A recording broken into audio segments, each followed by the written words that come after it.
ഇങ്ങനെയാണ് ബ്രഹ്മത്തെ നിർവചിക്കുന്നത്. അപ്പോൾ വാസ്തവത്തിൽ ഈ പാശ്ചാത്യമായ ഗോഡ് അല്ലെങ്കിൽ ദൈവം എന്നൊരു സങ്കല്പം ഈ ഉപനിഷത്തുകളിലോ വേദങ്ങളിലോ ഒരിടത്തും വാസ്തവത്തിൽ ഞാൻ കണ്ടിട്ടില്ല. അതിലുള്ളത് ഈ പ്രപഞ്ച സൃഷ്ടിയെക്കുറിച്ചുള്ള ഒരുതരം അന്വേഷണമാണ്, ഒരുതരം തുറന്ന അന്വേഷണമാണ്. അക്കാലത്ത് മനുഷ്യന് സാധ്യമായിരുന്ന രീതിയിൽ, അക്കാലത്ത് മനുഷ്യർ പ്രപഞ്ചത്തെയും പ്രകൃതിയെയും മനസ്സിലാക്കിയിരുന്ന രീതിയിൽ അതിനെക്കുറിച്ച് സംശയിക്കാനും ചോദിക്കാനും ചില ഉത്തരങ്ങൾ കണ്ടെത്താനും ഒക്കെയുള്ള പ്രയത്നങ്ങളായാണ് അവയെ ഒരുപക്ഷെ വായിക്കാൻ കഴിയുക. അതുകൊണ്ടാണ് കൗന്ദ്യമുനിയെ പോലെ ഒരു സംശയവാദി പറയുന്നത് അദ്ദേഹം വേദവിരുദ്ധനായിരുന്നു. അപ്പൊ അദ്ദേഹം പറയുന്നത് വേദങ്ങൾ പറയുന്നത് മറ്റ് രീതികളിൽ പറയാനാവില്ലെങ്കിൽ ഈ വേദങ്ങൾ പൂർണ്ണമായും അർത്ഥശൂന്യമാണ് എന്നാണ്. കാരണം വേദത്തിന്റെ അക്കാലത്ത് ഉടമസ്ഥരായി സ്വയം കരുതിയിരുന്ന ബ്രാഹ്മണർ പറഞ്ഞിരുന്നത് ഈ വേദങ്ങൾ അതേപടി പറയാനേ കഴിയൂ, വേറൊരു രീതിയിലും വ്യാഖ്യാനിക്കാൻ കഴിയില്ല, വേറൊരു രീതിയിലും പറയാൻ കഴിയില്ല. അപ്പൊ വേറൊരു രീതിയിലും പറയാൻ കഴിയാത്തത് നിലനിൽക്കുന്നതേയില്ല. ഇത് നമ്മുടെ വിറ്റ്ഗൻസ്റ്റീനിലേക്കൊക്കെ നയിക്കും. ആലോചിച്ച് നോക്കിയാൽ ഭാഷാ ശാസ്ത്രത്തിൽ വിറ്റ്ഗൻസ്റ്റീൻ പറയുന്നുണ്ട് വാക്കിൽ പറയാൻ കഴിയാത്തത് നിലനിൽക്കുന്നില്ല എന്ന്. ഏതാണ്ട് ആ രീതിയിലാണ് ഈ സംശയാത്മാവായ കൗന്ദ്യമുനി, നല്ല അർത്ഥത്തിലാണ് ഞാൻ ഉപയോഗിക്കുന്നത് സംശയാത്മാവ് എന്ന പദം, ഈ ചോദ്യം അല്ലെങ്കിൽ ഈ പ്രസ്താവം നടത്തുന്നത്. മറ്റു രീതികളിൽ പറയാനാവാത്ത ഒന്നും നിലനിൽക്കുന്നില്ല. ഏത് കാര്യവും നമുക്ക് പല രീതികളിൽ പറയാനാകും. അപ്പൊ പല രീതികളിൽ പറയാനാകുന്നില്ലെങ്കിൽ അതിന് നിലനിൽപ്പില്ല എന്ന് അദ്ദേഹം വാദിക്കുന്നുണ്ട്. അപ്പോൾ ഞാൻ പറഞ്ഞു വന്നത്, നമുക്ക് ഈ തരത്തിലുള്ള നാസ്തികവാദത്തിൻ്റെയും ആസ്തികവാദത്തിൻ്റെയും സംശയവാദത്തിൻ്റെയും ഒക്കെയായ ഒരു ദർശന പാരമ്പര്യമാണ് വാസ്തവത്തിൽ ഉള്ളത്. എന്നാൽ അത് നമുക്കറിയാവുന്നതുപോലെ ക്രമേണ ചില വിഭാഗങ്ങൾ മതപരമായും ജാതിപരമായും എന്ന് സ്വയം കരുതിയിരുന്ന ചില വിഭാഗങ്ങൾ അവരുടെ മാത്രമാക്കുകയും അവരുടേതായ ചില ദർശനങ്ങളുടെ ആധിപത്യം അല്ലെങ്കിൽ നെടുനായകത്വം സ്ഥാപിക്കുകയും ചെയ്തു.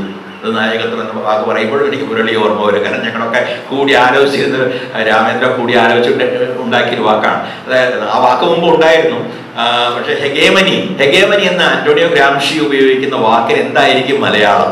അധീശത്വം എന്ന വാക്ക് ഉപയോഗിക്കാം, അല്ലെങ്കിൽ ടികെയും മുരളിയും ഒക്കെ പറഞ്ഞിരുന്ന പോലെ നെടുനായകത്വം.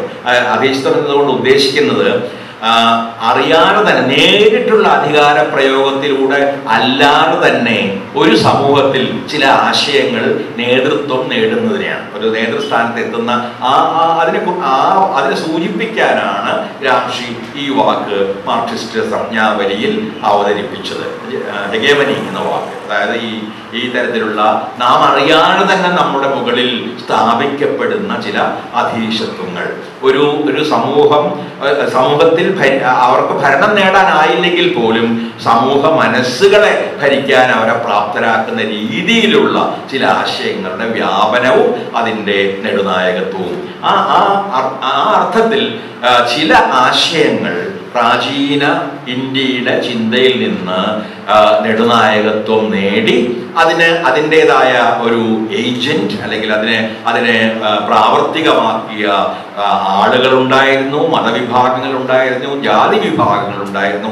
അതുകൊണ്ട് ഇന്ത്യൻ ദർശനത്തെ പലപ്പോഴും അതിൻ്റെ വൈവിധ്യവും അതിനുണ്ടായിരുന്ന സംവാദത്തിൻ്റെ നിരന്തര പാരമ്പര്യവും വിസ്മരിച്ചുകൊണ്ടാണ് നാം ഇന്ന് കാണുകയും അവതരിപ്പിക്കുകയും പലപ്പോഴും ചെയ്യുന്നത്. അനേകം വാദങ്ങളെയും പ്രതിവാദങ്ങളെയും കുറിച്ച് നിങ്ങളെല്ലാവരും തന്നെ അമർത്യാസന്റെ ആർഗ്യുമെന്റേറ്റീവ് ഇന്ത്യൻ എന്ന കൃതി വായിച്ചിട്ടുണ്ട്, അതെനിക്ക് തീർച്ചയാണ്.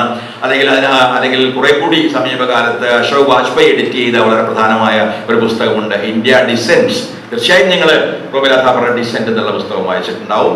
അപ്പോൾ ഈ ഇന്ത്യ ഡിസെൻസിന്റെ ഒരു പ്രത്യേകത, അദ്ദേഹം ചെയ്യുന്നത് നേരിട്ട് ഒരു അവതാരികയുണ്ട്.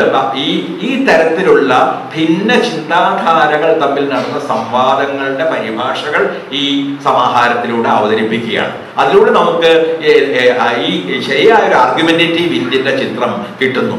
നിരന്തരമായി വിവാദങ്ങളിൽ ഏർപ്പെട്ടിരുന്ന ഒരു ഇന്ത്യക്കാരൻ്റെ അഥവാ ഇന്ത്യക്കാരിയുടെ ഞാൻ ബോധപൂർവ്വം തന്നെ പറയുകയാണ്. ഗാർഗിയൊക്കെ ഓർത്തുകൊണ്ടാണ് ഞാൻ പറയുന്നത്. ആദ്യകാലത്ത് ചോദ്യങ്ങൾ ഉന്നയിച്ച പലരും സ്ത്രീകളായിരുന്നു. ദൈവത്തെക്കുറിച്ചും ബ്രഹ്മത്തെക്കുറിച്ചും ലോകപ്രപഞ്ചത്തെക്കുറിച്ചും ഒക്കെയുള്ള പല ആദ്യ ചോദ്യങ്ങളും ഇന്ത്യയിലെ സ്ത്രീകളിൽ നിന്നാണ് വന്നത്. അതുകൊണ്ട് ആ തരത്തിൽ ചോദ്യം ഉന്നയിച്ച ആളുകളെ മാറ്റി നിർത്തിക്കൊണ്ട് വിശ്വാസികളായ ആളുകളെയും വിശ്വാസങ്ങളെയും മാത്രം ഫോർഗ്രൗണ്ട് ചെയ്തുകൊണ്ട് അല്ലെങ്കിൽ മുന്നോട്ട് വെച്ചുകൊണ്ട് ആണ് പിൽക്കാലത്ത് ഇന്ത്യൻ ദർശനങ്ങൾ വികസിക്കുകയോ അവതരിപ്പിക്കപ്പെടുകയോ ഒക്കെ ചെയ്തത് എന്ന് പറയാം.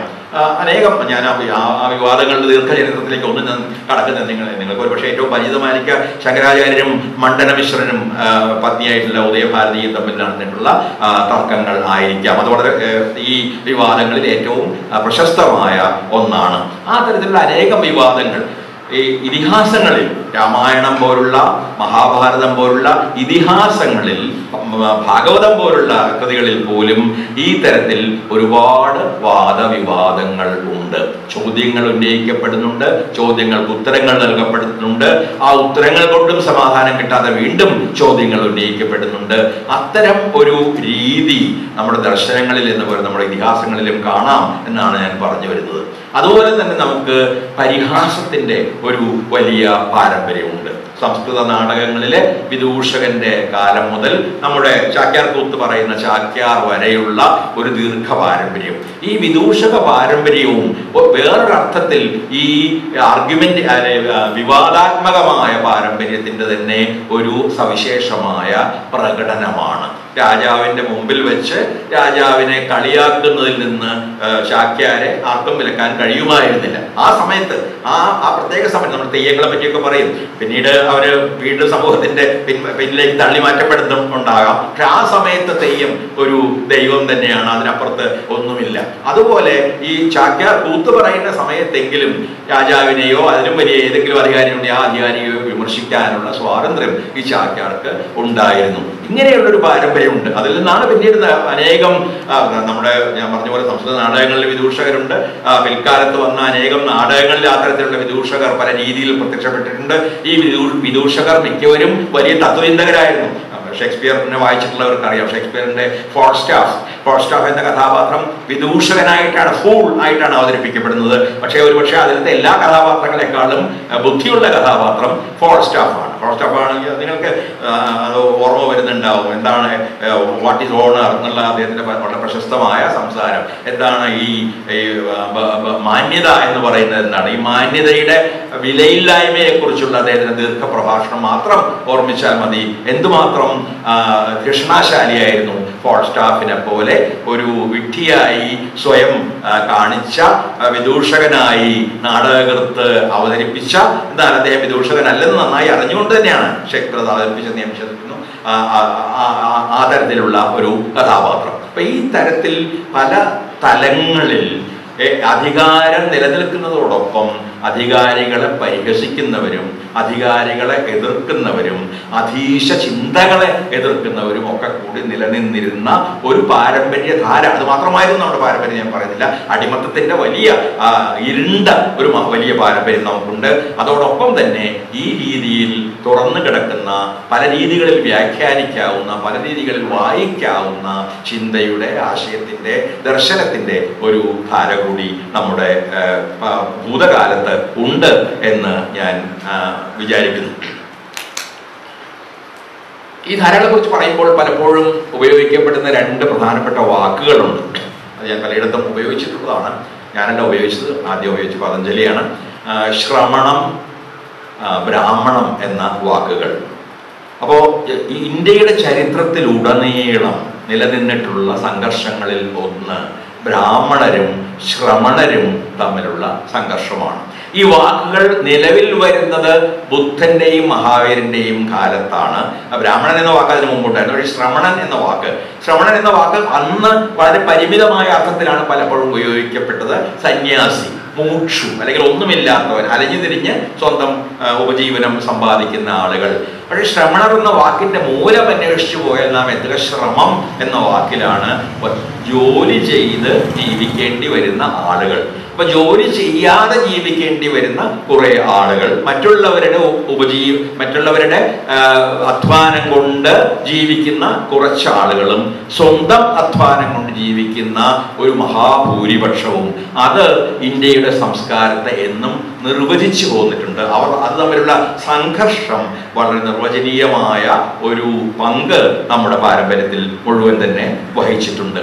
ആ ശ്രമണധാരയുടെ ആവിഷ്കാരമായിരുന്നു വലിയ ഒരളവോളം ഭക്തി സൂഫി പാരമ്പര്യങ്ങൾ എന്ന് ഞാൻ പറയും. ശ്രീനാരായണ ഗുരുവിനെ പോലുള്ള ഒരാൾ, പരോക്ഷമായി അയ്യങ്കാളിയെ പോലെ ഒരാൾ പോലും ഉയർന്നു വന്ന പാരമ്പര്യം ഈ ഭക്തി സൂഫി പാരമ്പര്യത്തിൻ്റെതായിരുന്നു. കാരണം ഈ ഭക്തി പാരമ്പര്യം പലരും കരുതുന്നത് പോലെ ഒരുതരം അടിമത്തത്തിന്റെ പാരമ്പര്യമായിരുന്നില്ല. അതിനെക്കുറിച്ച് അടുത്ത് വായിക്കാനും എഴുതാനും ആ കവിതകൾ പരിഭാഷ ചെയ്യാനും ആ കവികളെ കുറിച്ച് കവിതകൾ എഴുതാനും ഒക്കെ മുതിർന്ന ഒരാൾ എന്ന നിലയ്ക്ക് ഞാൻ പറയുകയാണ്. കാരണം ഈ ഭക്തി തീർച്ചയായും അതിലൊരു ആത്മീയതയുണ്ടായിരുന്നു. ശ്രീനാരായണ ഗുരുവിൻ്റെ